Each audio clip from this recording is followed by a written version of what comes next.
Hello everyone, welcome to our YouTube channel Shiksha Alliance. Today we are going to start our daily current affairs session in which we will cover important news from several newspaper, PIB and various government sources. So let's begin our session. Our first topic is संगीत Natak Academy Amrit award. तो जानेंगे इसके बारे में हम details में। PIB का news है, Sangeet Natak Academy Amrit award ceremony honoured individual above 25 year of age for their exceptional contribution to music, dance and theatre.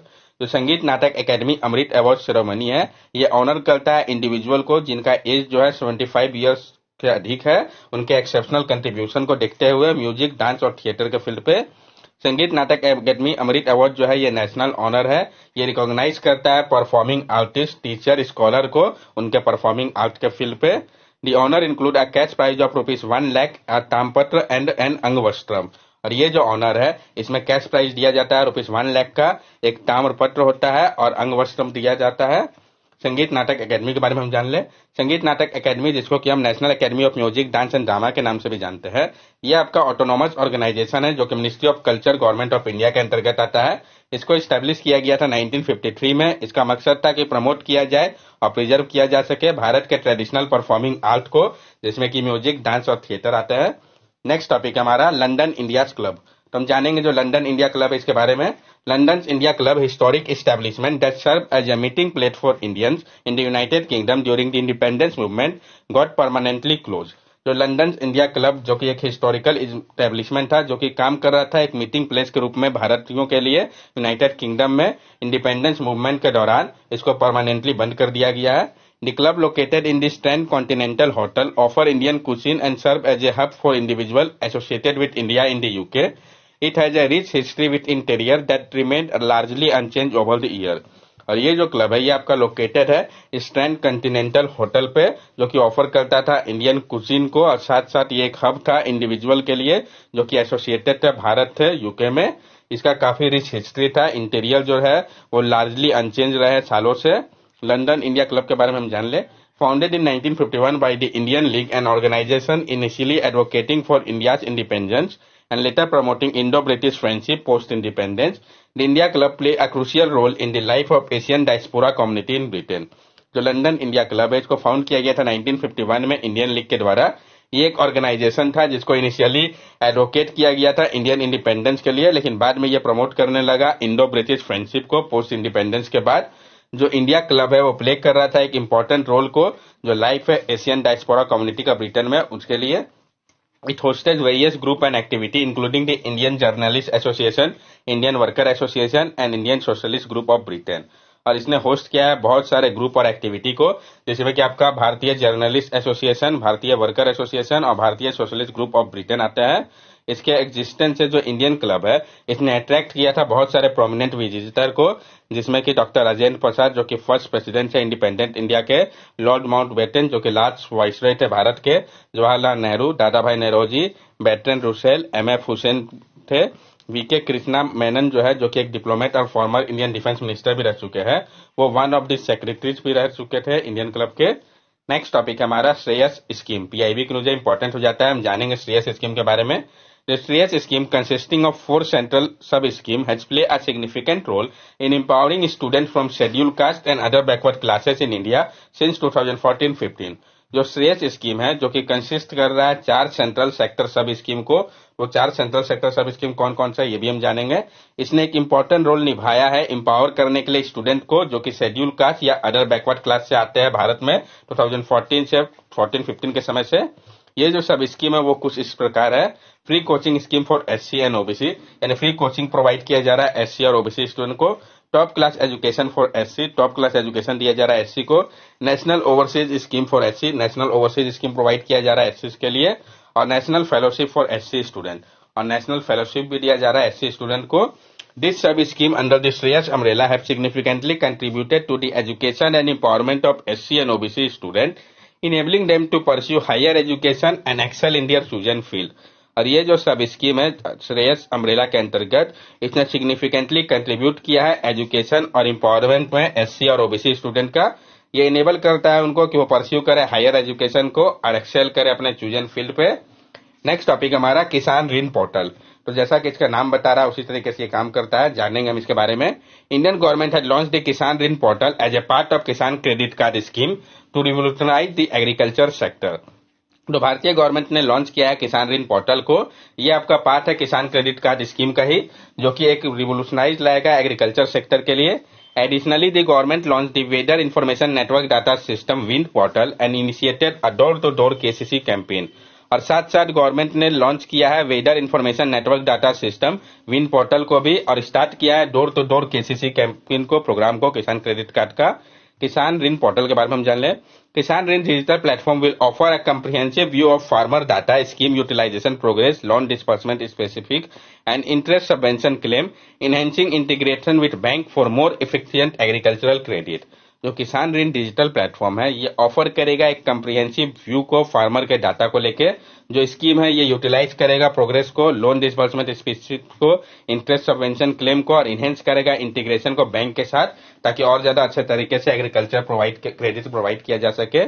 अब हम विन पोर्टल के बारे में भी जान ले, weather information network data system portal के बारे में।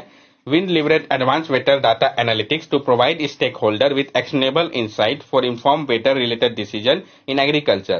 जो विंड है ये लिवरेज कर रहा है एडवांस वेदर डाटा एनालिटिक्स को, ताकि प्रोवाइड किया जा सके स्टेक होल्डर को एक्शनेबल इंसाइट को इन्फॉर्म वेदर रिलेटेड डिसीजन को लेके एग्रीकल्चर पे। ये जो पोर्टल है ये इंक्लूड करता है कंप्रिहेंसिव मैनुअल को स्टेक होल्डर के लिए, ताकि समझा जा सके इसके फंक्शनैलिटी को, डाटा इंटरप्रिटेशन को और इफेक्टिव यूटिलाइजेशन को। नेक्स्ट टॉपिक है हमारा यूनिसेट्रल साउथ एशिया कॉन्फ्रेंस। तो India hosted the inaugural United Nation Commission on International trade Law UNCITRAL South Asia conference recently. अभी हाल ही में भारत ने होस्ट किया था जो इनॉग्रल हुआ था United Nation Commission on International trade Law UNCITRAL South India conference को। This conference aimed to strengthening India's engagement with UNCITRAL and encourage interaction between UNCITRAL judiciary, bureaucracy, academia and legal fraternity. ये जो conference था इसका मकसद था कि मजबूत किया जाए भारतीय एंगेजमेंट को सेंट्रल के साथ और इनकरेज किया जा सके जो एंगेजमेंट है यूनिसेट्रल जुडिशियरी, ब्यूरोक्रेसी, एकेडमिया और लीगल फ्रेटर्निटी के बीच में। It was organised jointly by the Ministry of External Affair, UNCITRAL and organisation National Coordination Committee for India. और इसको ऑर्गेनाइज किया गया था मिलकर Ministry of External Affair, UNCITRAL और organisation of National Coordination Committee for India के द्वारा। This conference conferred various topics including the digital economy, MSME and access to credit, insolvency, investor-state dispute settlement reform, international commercial arbitration and mediation. The event also highlight India's potential as a hub for international arbitration।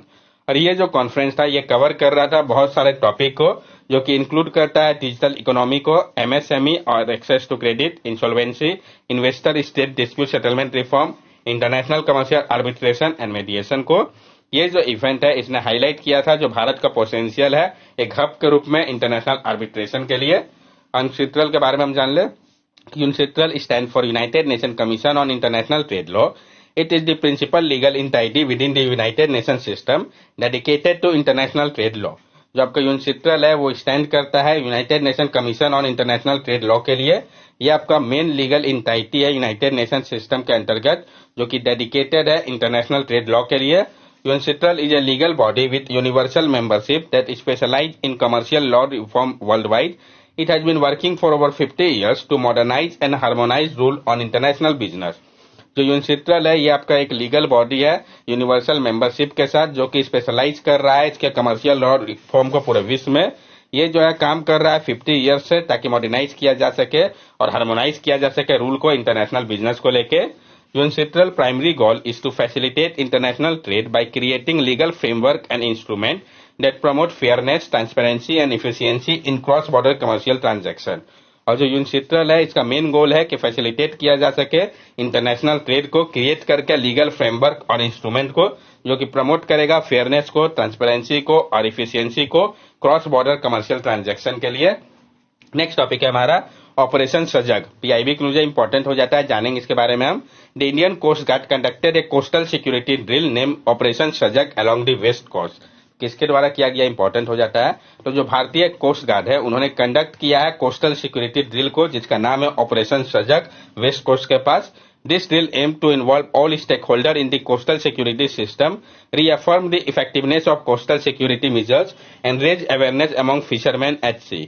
ये जो drill था इसका मकसद था कि involve किया जाए सारे स्टेक होल्डर को कोस्टल सिक्योरिटी सिस्टम के लिए, रिअफर्म किया जाए जो इफेक्टिवनेस है कोस्टल सिक्योरिटी मेजर का, और रेज किया जाए जो अवेयरनेस है फिशरमैन को लेकर सी पे.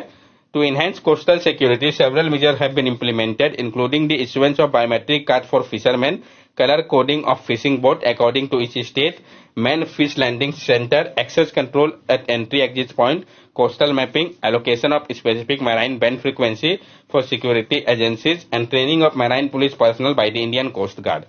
इनहेंस करने के लिए कोस्टल सिक्योरिटी को बहुत सारा मेजर्स जो है इसको इम्प्लीमेंट किया जा रहा है, जैसे कि इश्यू करना बायोमेट्रिक कार्ड को फिशरमैन के लिए, कलर कोडिंग फिशिंग बोट का ताकि पता चल सके किस स्टेट का है, main fish landing centre, access control at entry exit point, coastal mapping, allocation of specific marine bed frequency for security agency और ट्रेनिंग मैराइन पुलिस पर्सनल का इंडियन कोस्ट के द्वारा ये सारे चीज किए जा रहे हैं. बायोमेट्रिक कार्ड रिजल्ट जो है इसको प्रोवाइड किया जा रहा है सिक्योरिटी एजेंसी को, और एफर्ट लिया जा रहा है ताकि मॉनिटर किया जा सके ढोज को, इनहेंस किया जा सके आइलैंड सिक्योरिटी को, और स्टैब्लिश किया जा सके कम्युनिटी इंटरेक्शन प्रोग्राम को, जो कि पार्ट है कोस्टल सिक्योरिटी फ्रेमवर्क का. नेक्स्ट टॉपिक है हमारा पर्यूषण 2023. तो हम जानेंगे इसके बारे में. पीआईबी की नॉलेज इंपॉर्टेंट हो जाता है. Paryushan Parva is a significant festival in Jainism observe in both Digambar and Shwetambar community. तो जो आपका पर्यूषण पर्व है ये एक इंपॉर्टेंट फेस्टिवल है जैनिज्म का. किसका इंपॉर्टेंट फेस्टिवल है ये पता होना चाहिए, जैनिज्म का. ये ऑब्जर्व किया जाता है दोनों ही दिगंबर और श्वेतांबर कम्युनिटी के द्वारा. It is a time for deep reflection, repentance and redemption for Jain. ये एक समय है डीप रिफ्लेक्शन, रिपेंटेंस और रिडेम्पशन के लिए जैन का. क्या सिग्निफिकेंस है इसका? तो स्पिरिचुअल सिग्निफिकेंस को पहले हम जानते हैं. Paryushan Parva inspire individual to cultivate virtuous qualities. It involves fasting, penance, meditation, and self-reflection, aiming for soul purification and vowing to avoid future transgression. It is a time for seeking rightness and spiritual purity, ultimately aiming for salvation. जो पर्यूषण पर्व है ये inspire करता है individual को कि वो cultivate करे वर्चुअस क्वालिटीज को. ये इन्वॉल्व करता है फास्टिंग, पेनेंस, मेडिटेशन और सेल्फ रिफ्लेक्शन को, जिसका मकसद है सोल प्योरिफिकेशन और वो करना अवॉइड करने के लिए फ्यूचर ट्रांसग्रेशन को. ये आपका एक टाइम है सीकिंग राइटनेस के लिए, स्पिरिचुअल प्योरिटीज के लिए, और अल्टीमेट इसका मकसद सेल्वेशन है. 5 ड्यूटीज ऑफ पर्यूषण, जो 5 ड्यूटी है पर्यूषण के लिए, ये इंक्लूड करता है समवत्सरी, फॉरगिवनेस और रिकंसिलेशन को, कैसलोशन जिसमें कि इंट्रोस्पेक्शन और सेल्फ इंप्रूवमेंट की बात कही गई है, प्रतिकारम forgiveness for past wrongdoing, penance commitment to spiritual growth, और self criticism and apology for past mistake. ये 5 ड्यूटी है पर्यूषण के लिए. नेक्स्ट टॉपिक है हमारा national higher education qualification framework. तो हम जानेंगे national higher education quality framework के बारे में. India is recently introduce a national higher education quality framework after a prolong delay. Bharat ने भी हाल ही में इंट्रोड्यूस किया है national higher education quality framework को बहुत डिले के बाद. ये जो आपका national higher education quality framework है इसका मकसद है स्ट्रीमलाइन लाना हायर एजुकेशन क्वालिफिकेशन को, लेकिन इसमें अभी भी बहुत सारे प्रॉब्लम्स है. Issue with national higher education qualification framework. तो क्या प्रॉब्लम इसमें? तो जो आपका national higher education quality framework है ये एक साथ एग्जिस्ट कर रहा है दूसरे फ्रेमवर्क के साथ, जैसे कि आपका नेशनल क्रेडिट फ्रेमवर्क हो गया, एकेडमिक बैंक ऑफ क्रेडिट हो गया, जो कि कंफ्यूजन क्रिएट कर रहा है और डिफीट कर रहा है जो मेन पर्पस है यूनिफाइड फ्रेमवर्क का. Certain disciplines like agriculture, law, medicine and pharmacy are not included despite their importance.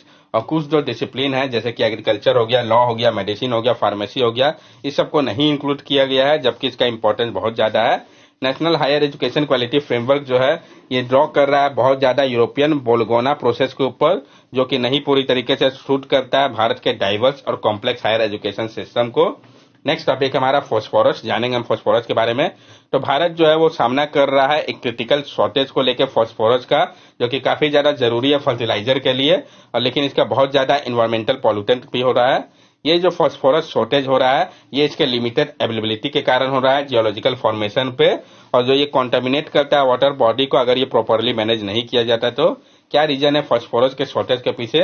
तो करेंटली क्या है, कुछ ही कंट्रीज ऐसे हैं जैसे कि मोरक्को हो गया, वेस्टर्न सहारा रीजन हो गया, जो कि कंट्रोल करते हैं ज्यादातर वर्ल्ड के फॉस्फोरस रिजर्व को, जिसके कारण जियोपॉलिटिकल कंसर्न रेज होता है.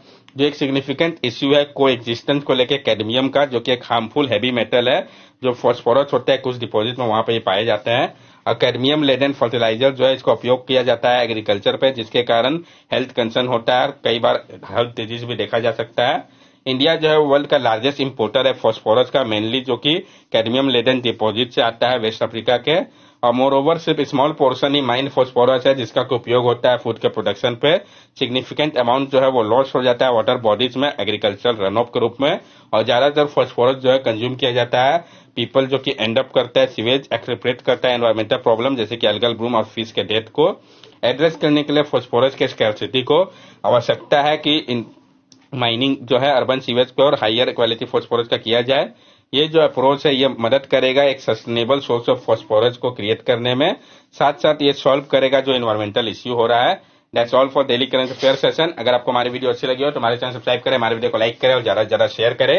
These are our social media link. From here also you can stay connected with us and give us your valuable feedback. Thank you and have a nice day.